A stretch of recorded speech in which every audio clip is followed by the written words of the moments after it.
My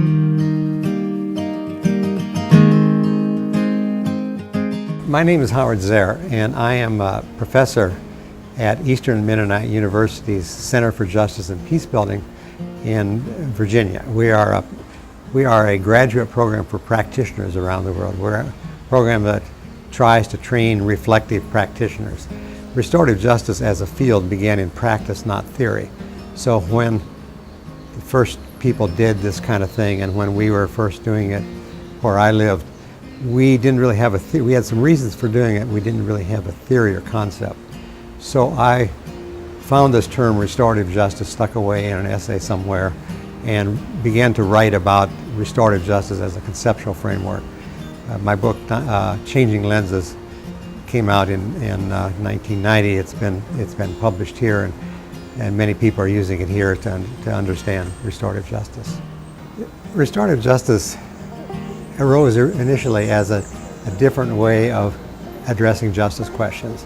Our legal system, our school systems, and others tend to revolve around punishment, rule breaking, that kind of thing. In fact, I sometimes say you can summarize it in three questions we ask. We say, what rules or what laws did you break? Who did it? What punishment did they deserve? Restorative justice is an attempt to change the focus, change the questions. And instead of asking that, we ask, who's been hurt in this situation? What are their needs? Whose obligations are they?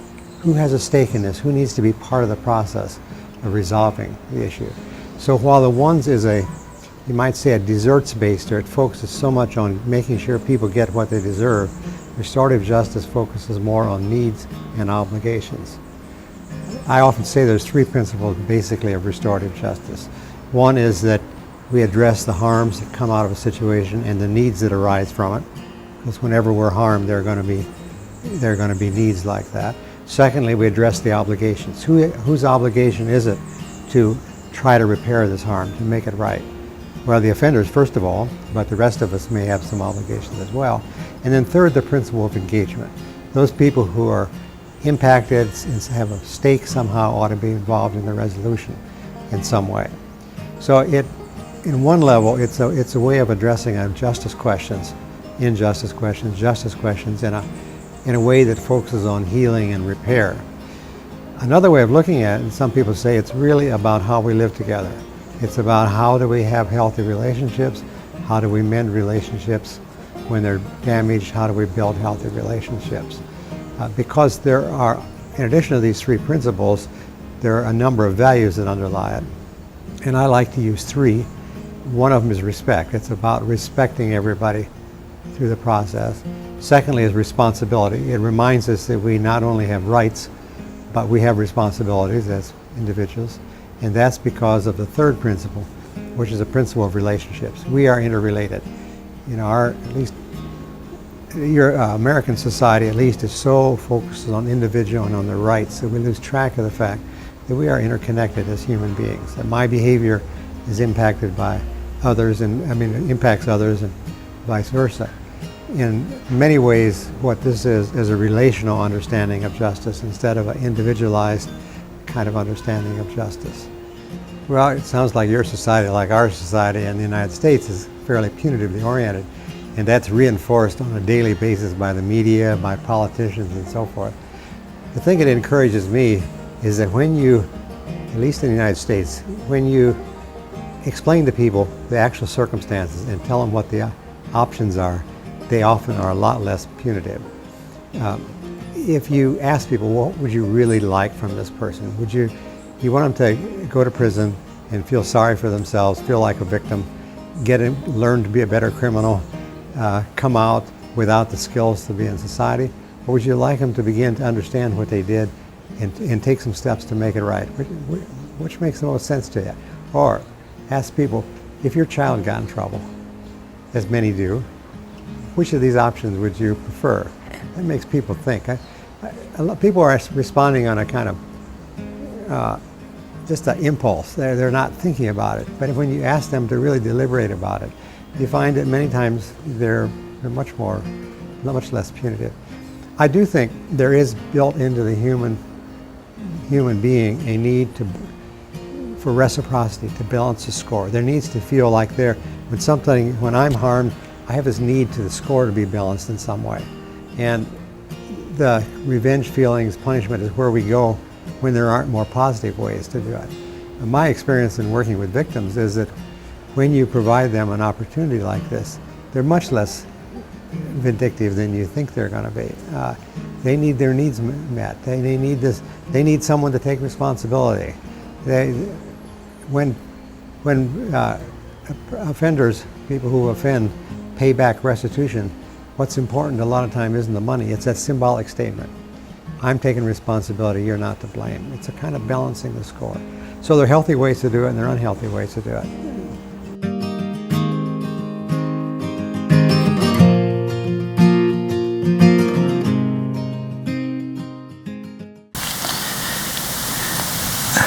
Senhoras e senhores, a Associação Palas Athena e o SESC São Paulo, por meio da unidade Vila Mariana, em cooperação com a Unesco, dão as boas-vindas a todas e todos.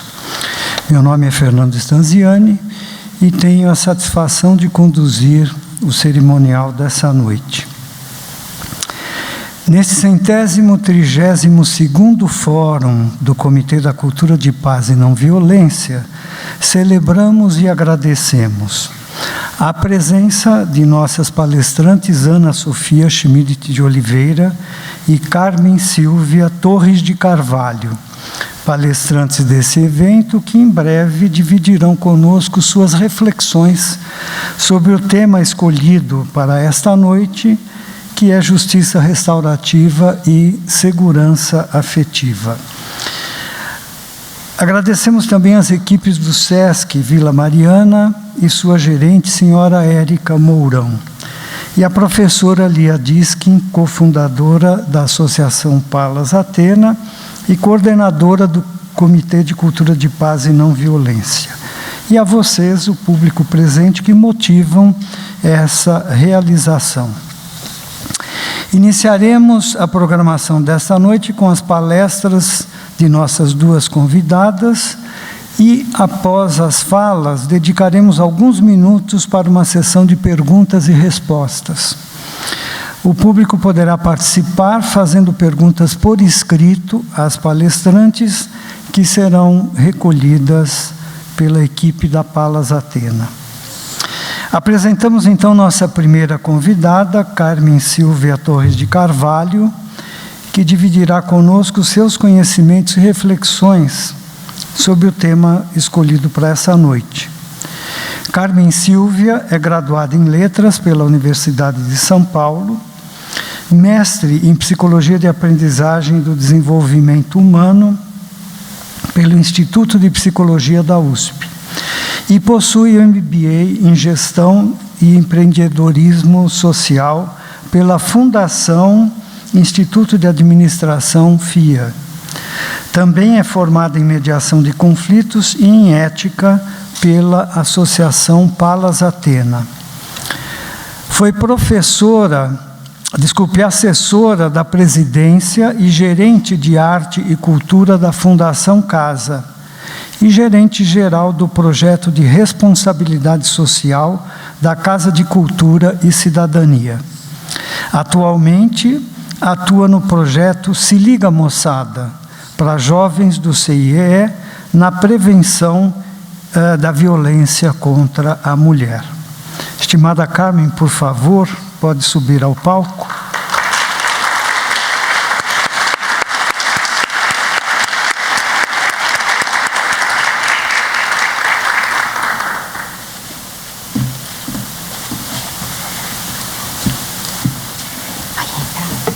Que muda para frente, para cá. Boa noite. Eu quero agradecer a presença de todos vocês, em especial a professora Lia, que me deu a honra de poder estar aqui, né? Eu venho há muitos anos, estou sentada na cadeira onde vocês estão hoje, acompanhando os comitês de cultura da paz. E vocês imaginam então a minha emoção quando recebi um e-mail da professora pedindo que viesse aqui conversar sobre segurança afetiva, para trazer para vocês como criar vínculos saudáveis entre pais e filhos, professores e seus alunos, nos espaços de casa e espaços familiares. Foi muito difícil escolher o que falar, porque o assunto é complexo e eu tinha certeza absoluta que qualquer coisa que eu escolhesse, eu deixaria de fora outras extremamente importantes. Mas aí eu resolvi partir de uma história que é muito cara e que dirige em geral o meu pensamento. Ela conta de 2 pescadores que estavam à margem de um rio pescando calmamente, quando de repente eles veem e tinha 2 crianças afogando. Eles imediatamente jogam a vara, pulam no rio, nadam, cada um deles consegue pegar uma das crianças e trazer de volta com segurança à margem. A hora que as crianças vão se afastando, eles sentam de novo para pescar e quando eles olham, tinha 4 crianças no rio. Eles pulam cansados, nadam, cada um consegue pegar uma das crianças e eles voltam para a margem exaustos e tristes porque eles haviam perdido 2. Quando eles sentam de novo para pescar e eles olham, tinha 6 crianças no rio. Um deles pula na água e o outro começa a andar em direção das costas e começa a andar. E daí o que pulou na água pergunta: mas fulano, você não vai pular na água para salvar as crianças? E ele diz: não, eu vou subir o rio para ver de onde elas caem. A minha reflexão então hoje para vocês foi nessa direção, né? Eu comparo o rio como a sociedade na qual nós vivemos hoje. É uma sociedade extremamente complexa, é um rio caudaloso, que tem coisas incríveis nele, né? Principalmente coisas trazidas pelas novas tecnologias, com as suas modernidades, as possibilidades de conexão, de novas curas, de novas formas de produção de alimentos e tudo mais. Mas, ao mesmo tempo, é uma sociedade que ainda está repleta de violências estruturais, intra e interpessoais.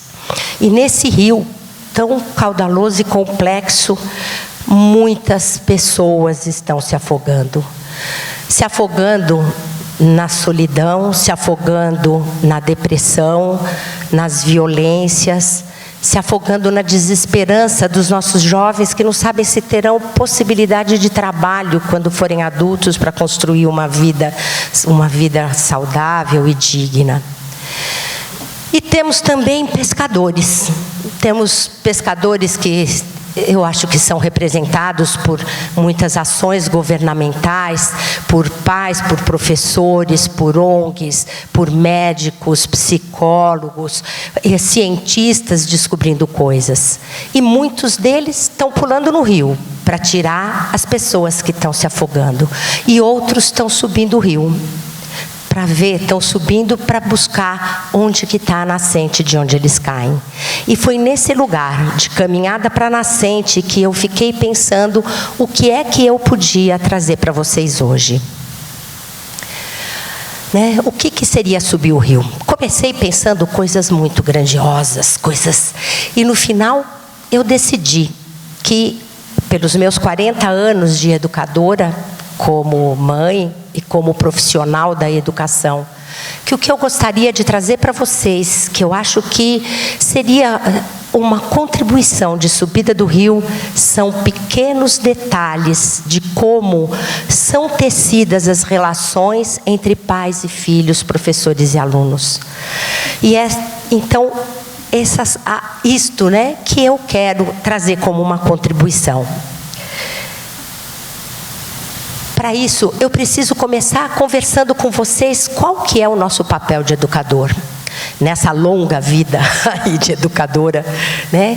Eu constato que os pais colocam o seu lugar, especialmente em 2 grandes eixos de atuação.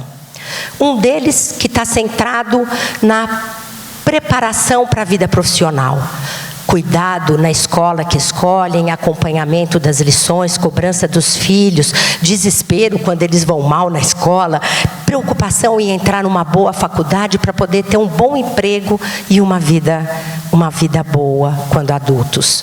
E o outro grande eixo está ligado na adequação à sociedade. Ensinar as regras de como se vive, como se convive, de tal forma que eles possam crescer sabendo como se comportar dentro dessa sociedade. Isso aparece em muitas falas. Sente-se direito à mesa. Arrume suas coisas para sair para o intervalo. Você já fez a sua lição? Respeite seu colega, peça desculpas. Não é assim que se fala. É proibido falar palavrão. Não minta, mentir é errado. Você já cumprimentou a vovó? Esta forma, esta forma de compreender, o nosso papel de educador, ao meu ver, ela é restrita e precisa ser ampliada. Porque, veja, quando uma criança nasce, ela nasce na indiferenciação. O que é ela, a mão, a mãe, a parede, está tudo indiferenciado. E o nosso trabalho vai ser o trabalho da aprendizagem. Nós vamos passar a vida inteira aprendendo quem nós somos, o que são as coisas, como elas se relacionam entre si, como nós nos relacionamos com ela, quem somos nós, qual que é o sentido da vida, qual que é o sentido da nossa vida. E por isso, o grande lugar que eu acredito que nós, educadores, pais ou professores ou qualquer outra pessoa que está neste papel, é de ajudá-los exatamente a compreender este sentido da vida, esse sentido da sua vida, a compreender as coisas que ele observa no mundo e principalmente a se conhecer, construindo uma identidade que seja positiva, que seja fortalecida, na qual ele aprenda a identificar os seus sentimentos e a saber como expressá-los, para que ele possa saber como conviver. E aí também ele possa saber como navegar nesse rio tão caudaloso e tão complexo onde a gente vive. Para isso, eu vou trazer pequenas situações, coisas do dia a dia, porque são estas pequenas coisas do dia a dia que eu acredito que tecem as relações. Então, imagine esse diálogo. Posso subir na árvore? Não, é perigoso. Mas eu quero, deixa, vai. Eu já disse que não. Você vai cair e se machucar. Não caio, eu consigo. Quem sobe em árvore é macaco, gente anda no chão. Não insista, eu já disse que não. Quando eu leio, esse diálogo, eu fico pensando nesta criança que está diante do novo e que precisa para conhecer o mundo de experimentações. E este pai ou esta mãe extremamente cuidadoso, que zela para que o seu filho não se machuque, passa para ele a mensagem de que alcançar outros rumos é perigoso, de que subir na árvore não é o nosso lugar. O nosso lugar é no chão, é na segurança. E essa criança não vai poder conhecer se ela é capaz ou não de subir nessa árvore. Ela não vai poder perceber a sua própria competência. E ela vai, em outras experiências, de outras situações novas, achar que ela não dá conta, porque já foi dito que ela não consegue. Essa árvore é simbólica. Quantas vezes a vida nos colocou possibilidades de novo e nós tivemos medo de subir nela? Quantas vezes, para a gente alcançar nossos objetivos, a gente tem que correr riscos de não dar conta, correr riscos de não ser aquilo que a gente tinha esperado e levar tombo. Mas se você não acredita que você é capaz, você fica sempre no chão. E a gente muitas vezes perde oportunidades que são oportunidades de crescimento. E outras vezes a gente fica em situações que são situações que não são boas, que não são prazerosas para nós. Mas a gente tem medo de sair delas, porque sair delas significa subir numa outra árvore. E é melhor ficar no seguro, que eu conheço, do que correr o risco de subir e cair. Esse diálogo, ele podia ser assim. Posso subir na árvore? Pode. Estou com medo, mãe. Vai com medo mesmo. Se você tiver alguma dúvida, eu te ajudo. Será que eu consigo? E se eu cair? Consegue. Se você cair, eu estou aqui embaixo e te seguro. Mas você não vai cair. Pode ir.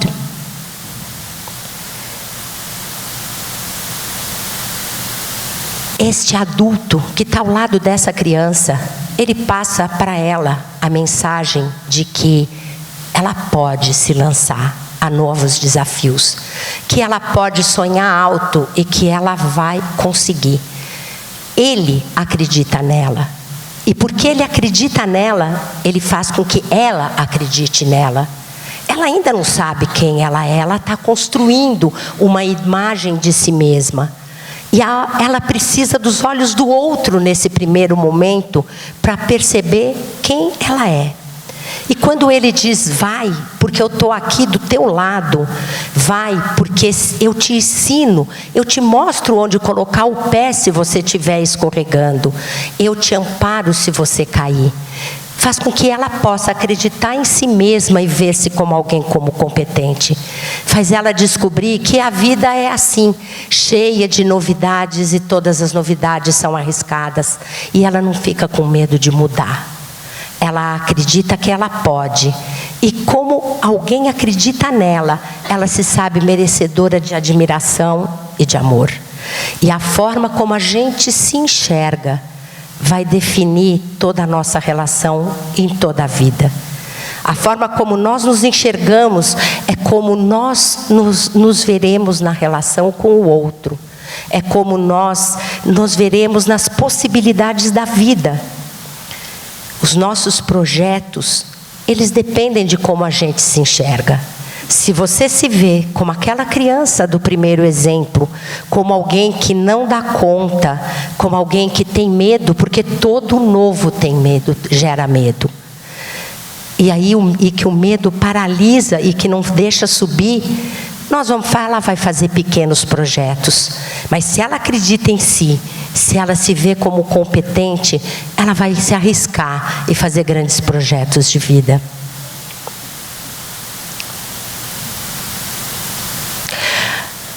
Eu acho que essa é uma das coisas que é essencial a gente tecer no dia a dia, para que a gente gere filhos fortalecidos, jovens fortalecidos, que dão conta de lidar com os reveses todos que esse rio coloca no dia a dia da gente.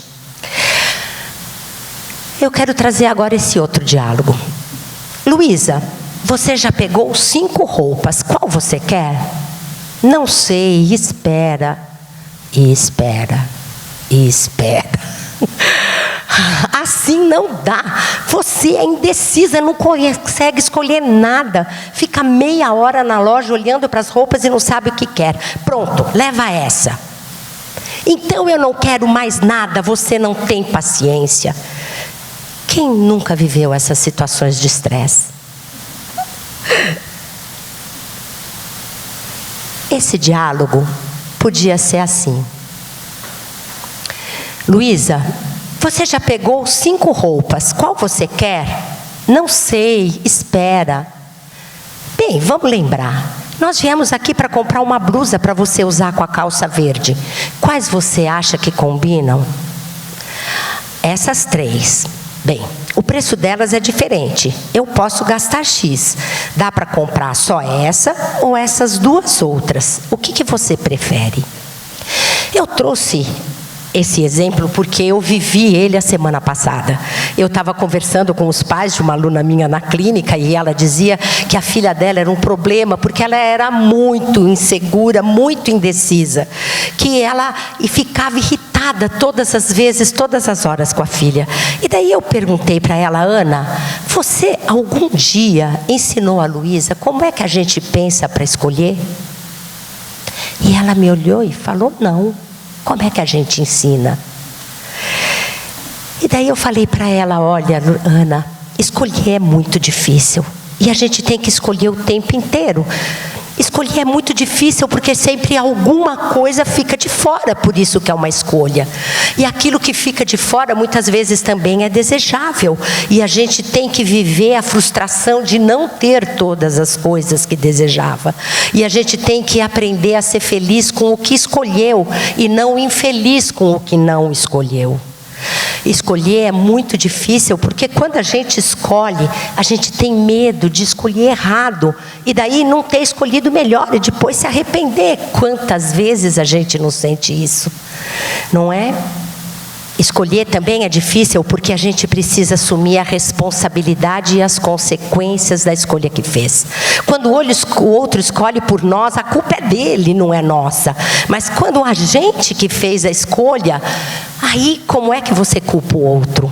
Não é? Você tem que assumir as responsabilidades e as consequências. E isso não é fácil. Escolher é muito difícil, e a primeira coisa para ensinar nossas crianças e nossos jovens a escolher é lembrá-los que a gente precisa levantar possibilidades. Veja, se uma situação tem 10 possibilidades de se lidar com ela, e você pensa 3, você vai ter que escolher entre 3. E vai que a melhor solução estava entre as 7, que você nem mesmo levantou como um possível. Por isso, a primeira coisa para ensinar as crianças e os jovens a escolher é ensiná-los a levantar possibilidades. E depois eles precisam aprender a pensar nas consequências e nas implicações, porque elas vêm necessariamente. Qualquer que seja a escolha que você faça, vem junto a implicação e a consequência.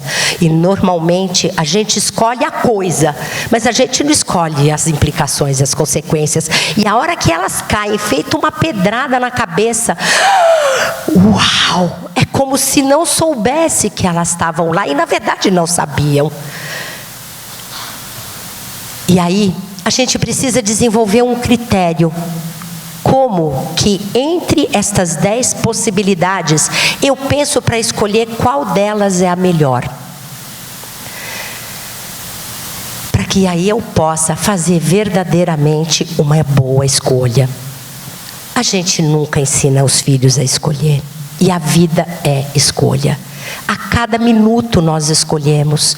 E daí o que acontece é que, como a gente não sabe escolher, porque ninguém ensina a escolher, a gente acaba fazendo escolhas precárias, escolhas que podiam ser melhores, e aí nem sempre a gente fica feliz com a escolha que fez, ou depois quer aguentar as consequências do que fez. Especialmente jovens que são extremamente impulsivos, não é?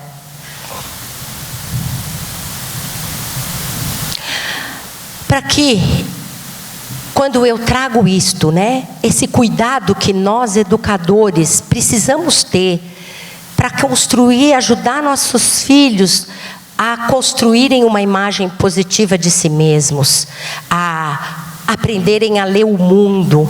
Quando eu digo que a gente tem que ensiná-los a fazer escolhas, eu estou dizendo que a gente precisa protegê-los. E para vocês compreenderem o que eu quero dizer com proteção, eu preciso comparar com o que eu digo que seja abandono e superproteção. Abandonar, no sentido que eu trago para vocês, é você cobrar do outro que ele saiba lidar e resolver as situações sem que ele esteja instrumentalizado. É o que fez a Ana com a Luísa. Ela cobrava da filha como se ela tivesse que saber escolher, sem que ela nunca tivesse ensinado a escolher. abandonar não é um bom lugar para a gente estar ao lado deles. Porque abandonar deixa na solidão. Porque abandonar gera angústia.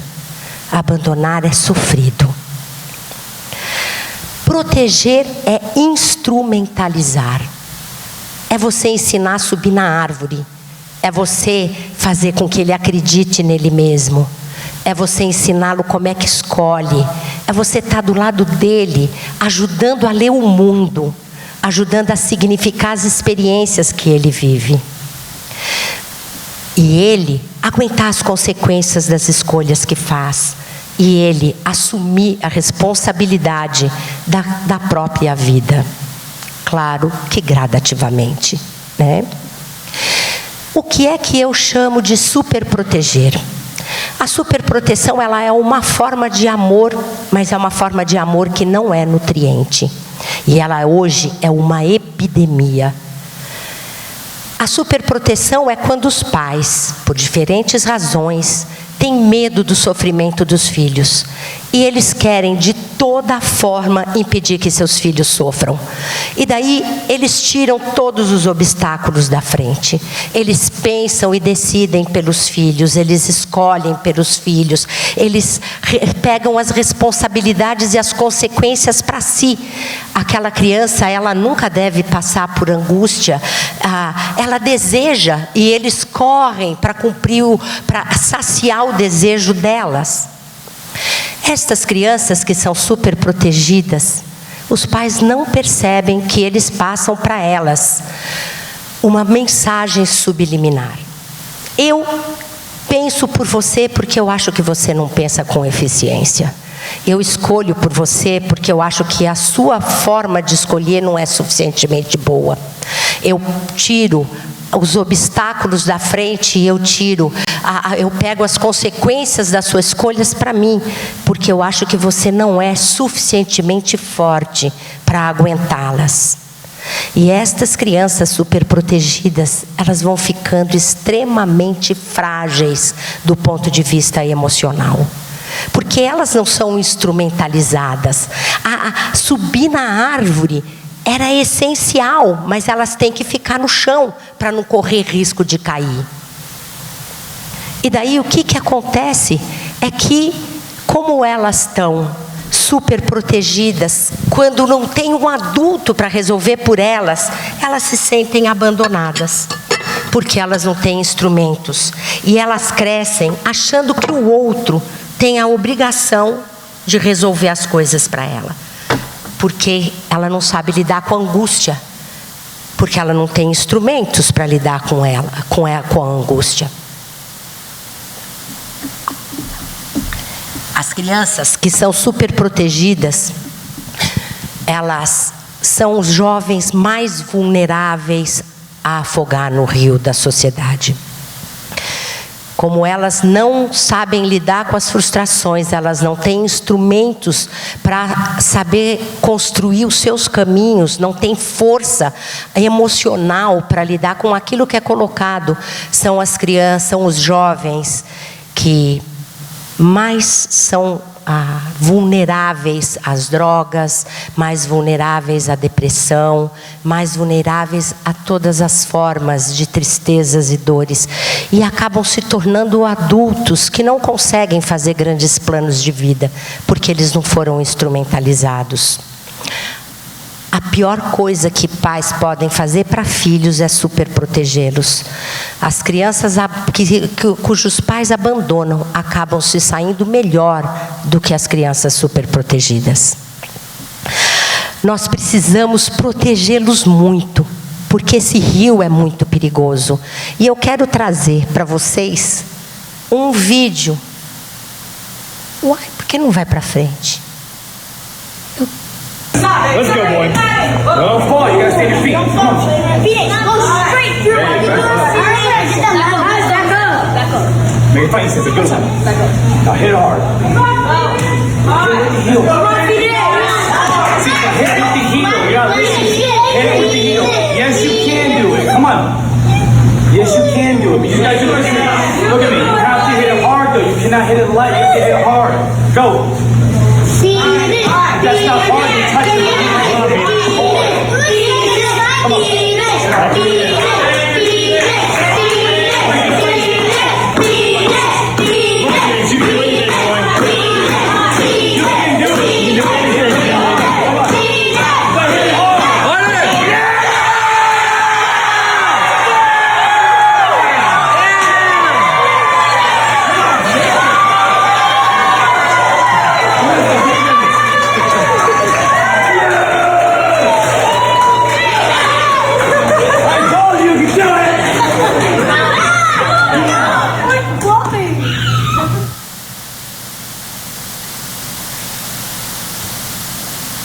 nós precisamos criar musculatura emocional neles.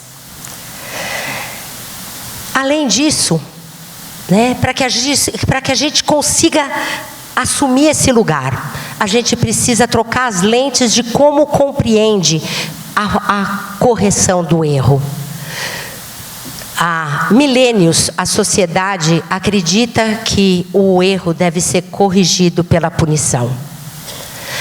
E ela faz com que os pais acreditem que a punição é a melhor forma de transformar o erro em acerto. Eu vou trazer aqui algumas falas. Quando que você vai crescer? Será que algum dia vai ter responsabilidade? Passa horas no celular e faz a lição em 5 minutos. Aí, quando vem a nota baixa, fica todo preocupado. Pois vai ver, vai ficar sem celular durante toda a semana. E no final de semana você não vai sair. Eu corrijo a atitude do meu filho, castigando ele e produzindo uma diminuição. Você é um irresponsável. Já estou pegando o cinto. Depois não diga que eu não te avisei. Se você não me obedece, eu te gero medo. João, desrespeitando novamente seu colega, pode sair da sala e falar com a coordenação. Se você não me obedece, eu te excluo. João, eu já não te disse que é feio bater no irmãozinho? Criança boazinha e educada não faz assim. Pede desculpas para ele. E aí ele se sente mal e culpado, porque ele bateu, e quem bate é mal e mal educado.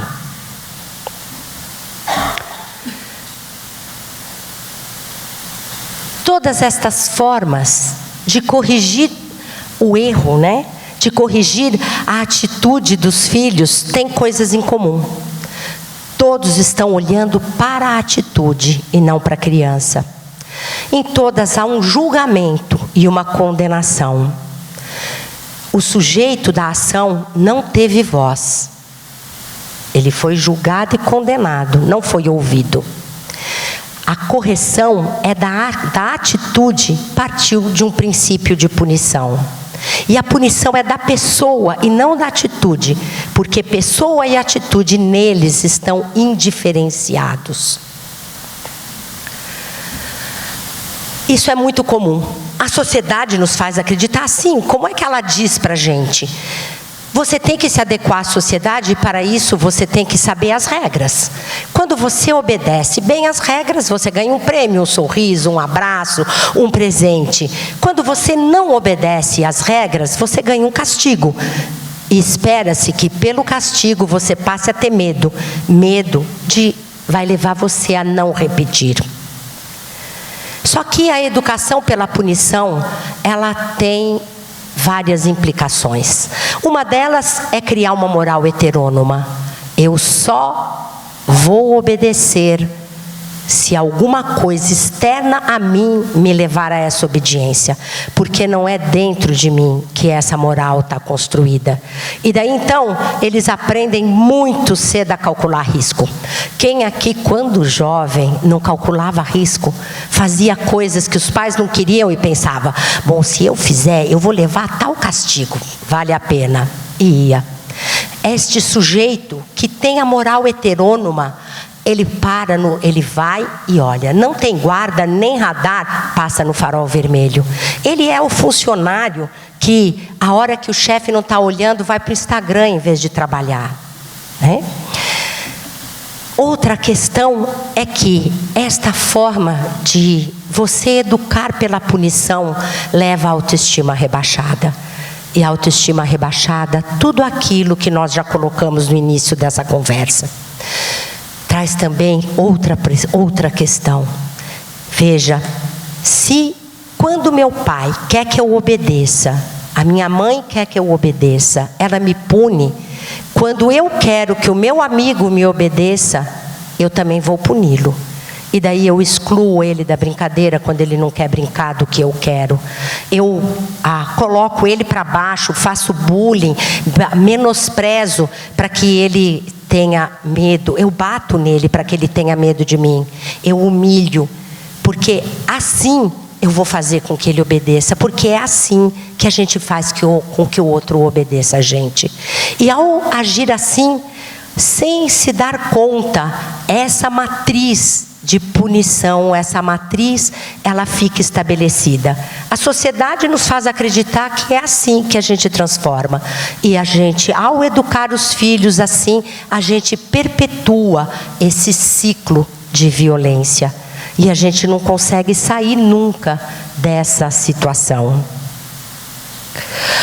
Veja, mas se os pais compreendem que o lugar deles não é modificar a atitude do filho pela punição, mas é ensiná-lo a se conhecer, é ensiná-lo a ler o mundo, ele vai ver em cada um dos gestos e cada uma das situações do dia a dia uma oportunidade de aprendizagem. E daí ele vai parar para pensar, ele vai levantar hipóteses, ele vai ouvir, porque ele pensa, por que que ele bate no irmão? Pegando aquele último exemplo do Joãozinho, pode ser que seja ciúmes, pode ser que o irmão tenha excluído ele da brincadeira, pode ser que ele tenha raiva porque ele não sabe fazer as coisas que o irmão sabe, pode ser que ele esteja bravo porque o irmão quebrou o seu brinquedo outro dia e ele está descontando naquela hora, pode ser que o irmão viva gozando dele. O que o Joãozinho acha que a mãe não vê o que o irmão faz, só o que ele faz. E daí ele fica com raiva do irmão da mãe. E mais 1000 outras hipóteses que podiam ter sido levantadas. Se você acha que o teu lugar é de ensinar, então você vai perguntar. Para ver que hipóteses dessa que pode ter levado o Joãozinho a agir como ele agiu. E daí, ao invés daquela fala que apareceu antes, você pode ter um diálogo assim. João, o que aconteceu para você bater no seu irmão? Ele é um burro, eu detesto ele. Você está com muita raiva, não, João? Tô, eu quero que ele morra. E o que ele fez que te deixou tão bravo? O idiota nunca me deixa brincar com ele. Você está me dizendo que ele está sempre te excluindo da brincadeira? É isso? É. E o que você queria dizer para ele quando você bateu nele? Era para ele brincar comigo. E você acha que ele entendeu que você queria brincar com ele quando deu um tapa nele? Não. Será que se você pedisse de uma outra forma não daria mais certo? Como que você pode fazer diferente? Eu posso dizer falando, é uma boa estratégia. Vamos conversar com o seu irmão. Vocês têm bastante coisa para se dizer. E aí a mãe pode levar os dois para que o João possa dizer como ele se sente quando o irmão exclui. E o irmão possa dizer para ele como que ele exclui. E eles possam se compreender. A hora que eles puderem se falar dos seus sentimentos, das coisas que levam eles a essa briga, eles vão poder mudar de atitude. Porque o que eu estou querendo trazer para vocês é que toda atitude, ela tem por trás um conceito, ela tem por trás um sentimento. E se você não muda o sentimento que gera a atitude, ela vai continuar se repetindo. E daí a gente diz que o filho é desobediente. Mas na verdade, veja, você não subiu o rio. Na hora que você lida com a atitude, você pula. Mas vem outras, e outras, e outras situações. Até que a gente fique exasperada e se sentindo incompetente como mãe. Quando você pensa que você tem que preservar a autoestima do seu filho, você vai se preocupar em diferenciar a atitude da pessoa. E ao invés de falar, como a gente viu antes, você pode dizer para ele coisas como: não entendi, Maria, por que uma pessoa tão bacana, que é capaz de fazer tal e tal coisa como você fez outro dia e que é tão amiga, agiu assim. Esse jeito de fazer não combina com você. Me ajuda a entender o que aconteceu. Eu estou dizendo para Maria que eu discordo da atitude dela. Mas eu estou preservando a imagem dela comigo. Eu não estou reduzindo a Maria àquela atitude. Quantas vezes a gente faz isso? Reduz o outro a um fato, reduz o outro a uma atitude. E quantas vezes nós nos sentimos assim? Quando você troca as lentes, você percebe que toda ação é a externalização de um sentimento, de um pensamento. Que se você não mudar o pensamento ou o sentimento, a ação se repetirá. E, portanto, a correção não deve ser pela punição, mas pela transformação do pensamento e do sentimento. Quando você age assim, tem várias explicações. A expressão do sentimento é que foi corrigida. A pessoa da criança está diferenciada da sua ação. A criança aprendeu.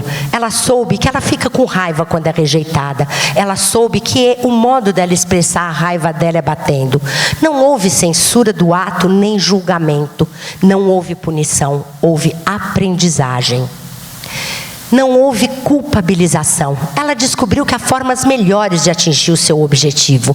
E se essa é melhor, ela vai começar a usar em outras situações. Ela aprendeu que falar para o outro o que queremos e o que sentimos pode não ser ameaçador. A sua autoestima está preservada. E ela vai poder usar o diálogo e não a violência para resolver os seus conflitos. Eu concordo com Paulo Freire quando ele diz que a educação não muda a sociedade, ela muda o homem. E ao mudar o homem muda a sociedade. Eu acredito que é nesse tecido do dia a dia, das pequenas coisas das nossas relações com as crianças e os jovens, que a gente pode romper essa matriz de culpabilização, essa matriz de castigo, e que a gente pode, com isso, fazer com que as crianças tenham a sua autoestima preservada e aprendam a se conhecer e a resolver seus conflitos pelo diálogo e pela não violência. E que fazendo isso, nós vamos estar fortalecendo para que eles vivam nesta sociedade tão complexa e possam construir uma outra sociedade mais amável, na qual as pessoas possam viver sem medo. Obrigada.